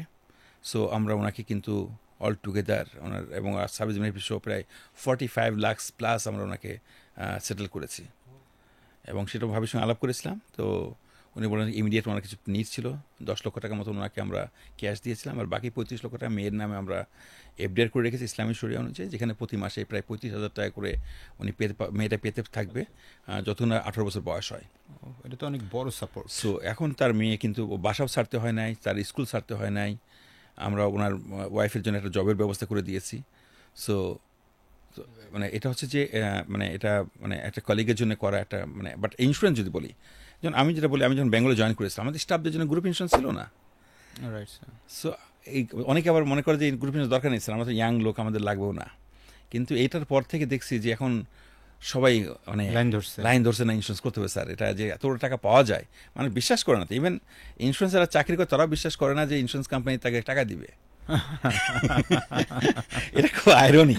তো এটা মানে আমি বলি যে সো এটা আমাদের সেন্সিটিভ জায়গাতে রয়েই গেছে, বাট এখন ভালো লাগে যে রব খান আমাদের ভালো কর্মী ছিলেন এবং ওনার পরিবারকে আমরা এই ব্যক্তিগতভাবে না, বিকজ আমি তো ইন্স্যুরেন্স থেকে টাকা পেয়েছি, আমি ইন্স্যুরেন্স থেকে প্রায় 28.5 কোটি টাকা, 28 লক্ষ টাকা আমি শুধু ইন্স্যুরার কাছ থেকে পেয়েছি।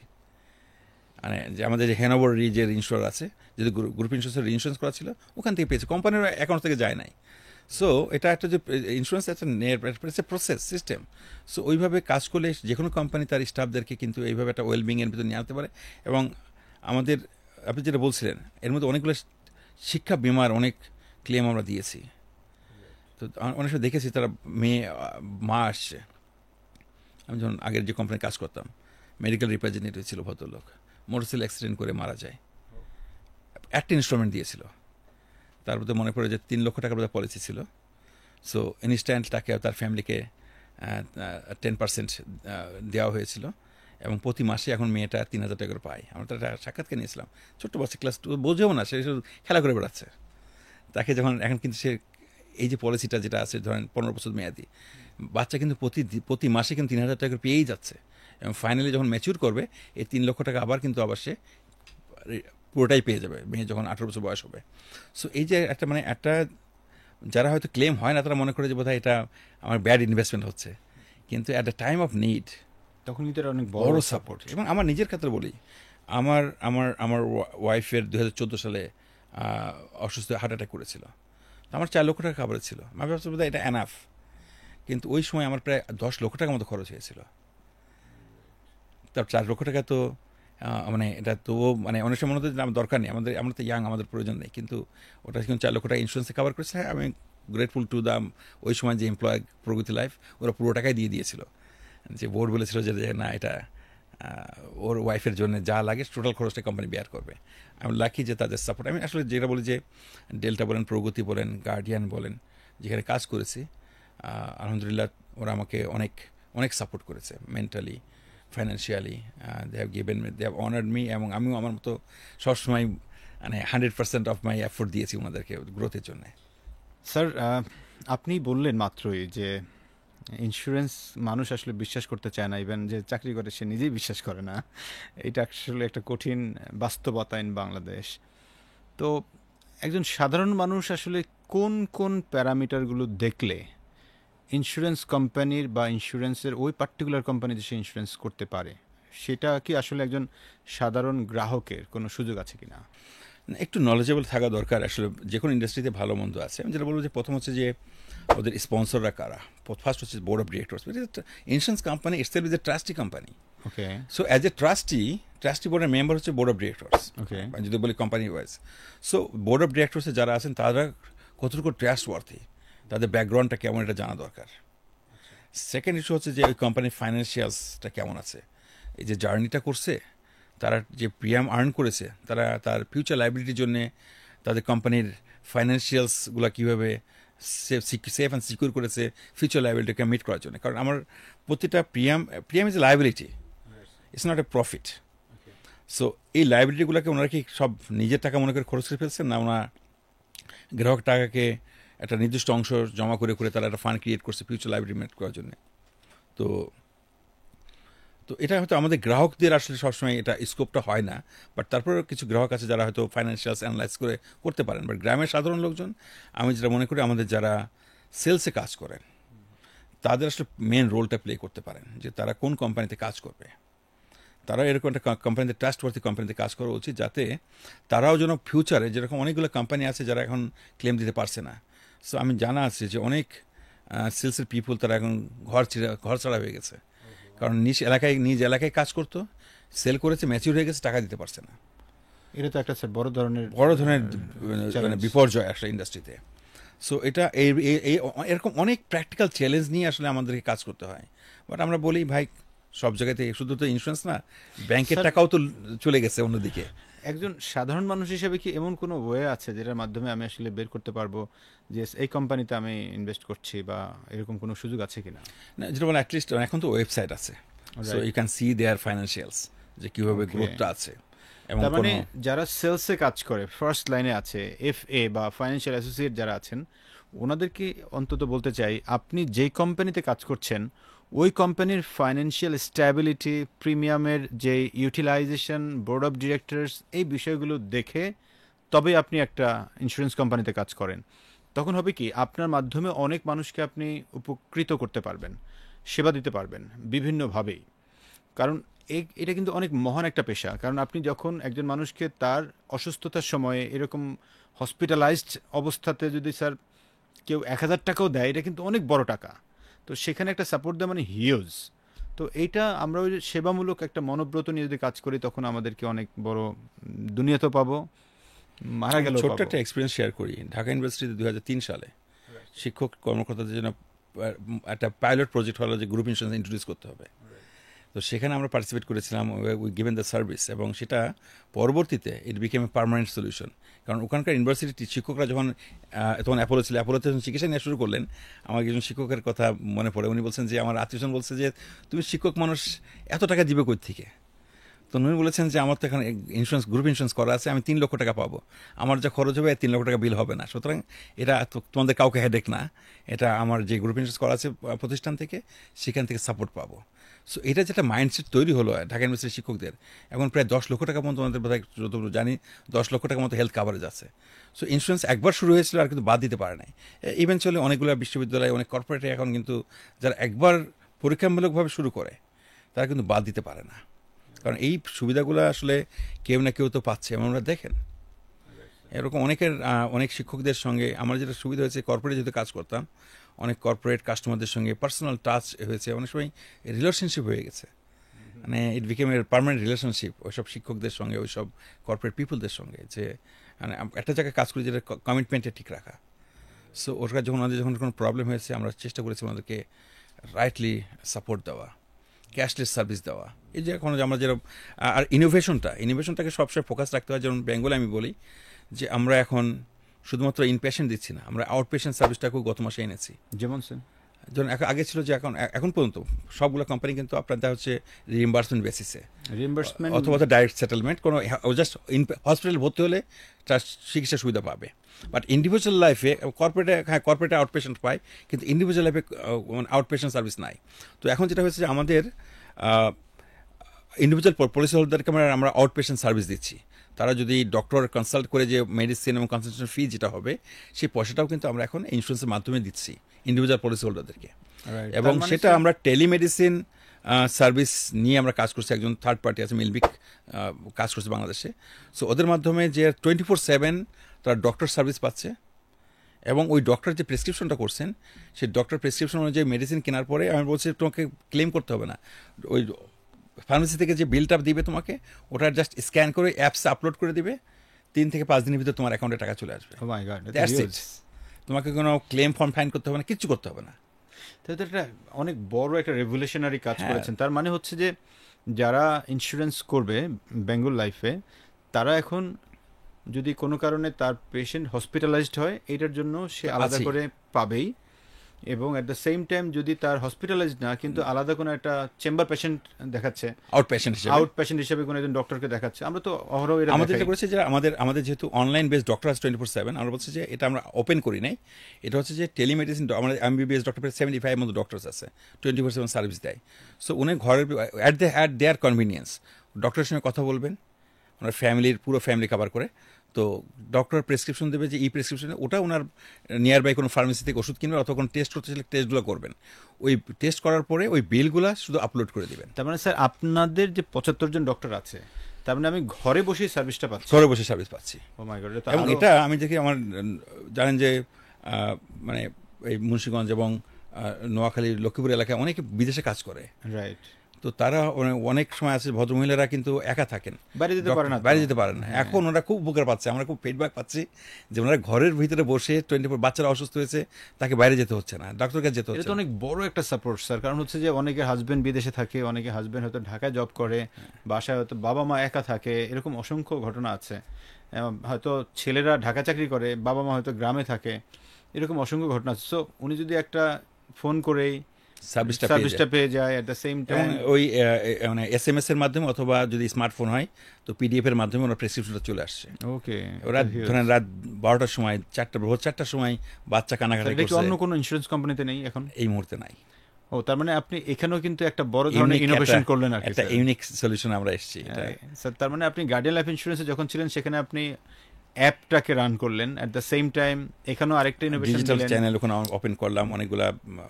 রাইট, তার মানে এটা কিন্তু স্যার বাংলাদেশের ইন্স্যুরেন্স ইন্ডাস্ট্রির জন্য অনেক বড় একটা কন্ট্রিবিউশন। আই বিলিভ আপনাদের এই মুভ দেখে হয়তো বা অনেক কোম্পানি আমি জানি আসবে, এবং আনলে এটা একটা ভালো দিক। এটা যত বেশি আসবে তত বেশি আসলে বড় হবে, সেগমেন্টটা আর একটু বাড়বে। দ্যাটস ভেরি গুড ওয়ান, শুনে খুব ভালো লাগলো। বলে আপনাকে যেটা বলছিলাম যে ব্যাঙ্গলোরের যে শরিয়ার ইস্যুটা, আমাদের পেপার আমাদের ডকুমেন্টেশন অন্য কোম্পানির ম্যাচ করবে না। বাট আমরা এটাকে জানিয়েছি যে আমাদের শরিয়া বোর্ডের আইনের ভিতরে যেটা বলা আছে সে অনুযায়ী আমরা শরিয়া বোর্ডকে ফলো করে আমরা এই শরিয়া নেটওয়ার্ক, শরিয়া মডেল নিয়ে কাজ করছি। এবং সেখানে আমরা বলেছি যে আমরা ওয়াকালা মুদারা বা হাইব্রিড মডেল যেটা ইন্টারন্যাশনালি যেভাবে ফলো করে সেভাবে ইন্টারনালি আমার আইনের গাইডলাইন নাই, বাট প্র্যাকটিস করতে তো অসুবিধা নাই। অ্যাজ এ মুসলিম আমি যেরকম প্র্যাকটিসিং মুসলিম হতে পারি, বাট বাই নেম মুসলিম হতে পারি, অ্যান্ড আমরা চাই যে প্র্যাকটিসিং মুসলিম হতে। ঠিক একইভাবে আমি ইসলামিক কোম্পানি আইনে নাই বলে আমি করবো না তা না, আমি সেলফ রেগুলেট হতে চাই। আমি আমার জবাবদিহিতা কোরআন এবং সুন্নাহ আল্লাহকে, যেহেতু কোরআন এবং সুন্নাহ আল্লাহকে আমাকে উপর আল্লাহর কথা চিন্তা করে আমাদের কাজ করতে হয়। সো ওই লেভেল অফ কমিটমেন্ট এবং ওইভাবে যে যাই বলুক আমার জবাবদিহিতা আমার কাছে। আমার বোর্ড অফ ডিরেক্টরস একই কথা বলেন যে বাবা রোজ কিয়ামতে তোমাকে জবাবদিহিতা করতে হবে। সো ওইখানে আমাদের চেষ্টা করছি যে কীভাবে নিজেকে আইনে বাধাবাধক থাক বা না থাক, বাট আমি কাস্টমারকে তো বলছি যে ইসলামী শরিয়া অনুযায়ী চলি। সো এখানে আমি ওই প্র্যাকটিসটা করছি কিনা, তো সেটাকে নিয়ে আমরা আমাদের সেই পুরো ডকুমেন্টেশন, আমাদের আইটি সিস্টেম, আমাদের ফান্ড ম্যানেজমেন্ট সবগুলাকে আমরা কিন্তু নিজেরা সেলফ রেগুলেট করে করছি। যখন অনেকে বলে যে কীভাবে কোন আইন নাই তো কী আছে, আমি ভাই আমার ইসলামিক স্টেট না বাংলাদেশ, তাই বলে কি আমরা মুসলমান না? ইসলামিক স্টেট হতে হবে আমাকে মুসলমান হওয়ার জন্য না, বাট আমাকে মুসলিম যেহেতু আমাকে কোরআন এবং সুন্নাহকে চলতে হবে। অ্যাজ আমি যদি ইসলামিক কোম্পানি আমার আইনে যাই বলুক না কেন আমাকে সেলফ রেগুলেট হতে হবে। So we are going through that journey, এবং এটা অনেক ভ্যালু ক্রিয়েট করছে। এখন অনেকে আমি মনে করি যে একটা ইউনিক সলিউশন আসছে, এবং আমি এখনও বিশ্বাস করি যে অনেক ইসলামিক কোম্পানি যারা হয়তো এখনও দ্বিধাদ্বন্দ্বের মধ্যে আছে, আমি জানি আমরা যদি দেখে যে এখানে রেজাল্ট হচ্ছে তারাও আসবে। আমি চাই যে তারা সবাই যেন একটা সেম প্ল্যাটফর্ম, সেম পেজে এসে কাজ করি আমরা। Right, that's very good one sir. লম্বা একটা সময় স্যার কথা বললাম আপনার সঙ্গে স্যার। আমাদের আজকের দর্শকদের জন্য স্যার আপনার যদি ক্লোজিং কোনো রিমার্কস থাকে আর কি। না, একটা হচ্ছে আমার যারা কলিগস আছেন ইন্স্যুরেন্স ইন্ডাস্ট্রি কাজ করেন, ভাই এটা বিশ্বাস করেন ইন্স্যুরেন্সের ইটস এ গুড প্রফেশন, আপনি ইউ ক্যান ডেভেলপ। এবং এটা বলে যে ফাইন্যান্সিয়ালি ভায়াবল, অনেস্ট ইনকাম, অনেক ইনকাম করতে পারবেন, বাট আত্মবিশ্বাস থাকতে হবে। আর আমাদের কাস্টমার যারা আছেন যে আপনারা ইন্স্যুরেন্সের বিকল্প নাই, এটা আমাদের মতো যারা ডেভেলপিং কান্ট্রিতে আমাদের কাছে অনেক অ্যাসেট নাই যে কখনো বিপদ হলে সেটা আমার ফ্যামিলিকে প্রোটেক্ট করতে পারে। সো আমাদের যে ইনকামের একটা অংশ যদি আমরা একটা কাভারেজের ভিতর রাখি, সো কাভারেজ যদি কখনো নাও লাগে, আমার হয়তো লং টার্ম পলিসি যখন 20 বছর 30 বছর পর মেয়াদি যদি পলিসি হয়, যখন রিটায়ারমেন্টের কাছাকাছি হবে তখন একটা হিউজ অ্যামাউন্ট আমি পেতে পারি। আর ইন মাই অ্যাবসেন্স আমার ফ্যামিলি অনেক টাকা পেতে পারে। So, secure life. কোনো দিক থেকে কোনো নাই, মানে আমি যেটা বলি ফোর্স সেভিংস। আমি নিজেও মনে করি যে আমার যে সবসময় লং টার্ম পলিসি করতাম, এখন তো যেহেতু 60 রিস্ক করেছি, সো অনেকগুলো পলিসি ম্যাচিউর হচ্ছে, তো আমি চিন্তা করেছি আসলে তো কখনো এই টাকাগুলো চিন্তা করি নাই, কিন্তু ব্যাংকের টাকা তো নিজে খরচ করে ফেলি, কিন্তু ইন্স্যুরেন্স টাকা তো খরচ করা যায় না। সো এটা একটা ফোর্স সেভিং, এবং সেটা আমি নিজে অ্যাজ এ ইন্স্যুরেন্স পার্সন আমার নিজে মনে হচ্ছে যে হয়তো তখন আর একটু বড় অ্যামাউন্টের পলিসি করলে আরও ভালো হতো। রাইট। সো সবাইকে অসংখ্য ধন্যবাদ স্যার, আপনাকেও অনেক অনেক ধন্যবাদ যে আমাদের সাথে যুক্ত হওয়ার জন্য। সেই সাথে আমাদের যারা দর্শক আছেন তাদেরকে আমি একটা জায়গায় অনুরোধ করতে চাই, এই ভিডিওটা কম করে হলো 5 বার দেখবেন। কারণ কি জানেন, একবার দেখায় মানুষ সব জিনিস দেখতে পারে না, সেজন্য যত বেশি দেখবেন নতুন নতুন অনেক ইনসাইটস আপনি পাবেন। এখানে যারা সেলসের মানুষ আছেন, যারা কিনা সাধারণ মানুষ আছেন, প্রত্যেকের জন্যই এই বিষয়টা খুবই খুবই গুরুত্বপূর্ণ একটা টপিক আজকে আমরা কভার করলাম। সেই সাথে আমরা একটা বিষয় আপনাদেরকে বলতে চাই, সেটা হচ্ছে আমাদের এই ভিডিওটাতে আমরা কোনো প্রকার কপিরাইট রাখছি না। সো আপনি যে কোনো জায়গায় এই ভিডিওটাকে আপনার নিজের চ্যানেলে দিয়ে অথবা যে কোনো চ্যানেলে দিয়ে আপনি প্রচার করতে পারবেন।